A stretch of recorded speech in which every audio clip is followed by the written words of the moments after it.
This is the larvae of an atlas moth. Atlas moths are the largest species of moths.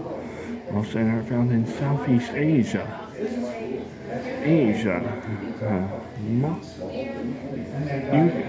When they are an adult, they don't have any mouths.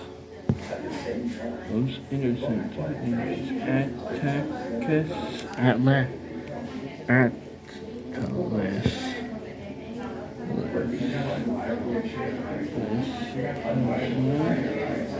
He has no mouth and is a tall Southeast Asia. Flight primarily November, January, although they are found throughout the year.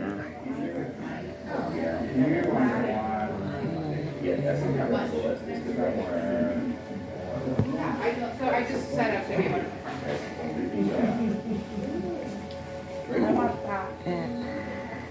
Oh, the butterfly? I want the whole. Yeah, me too.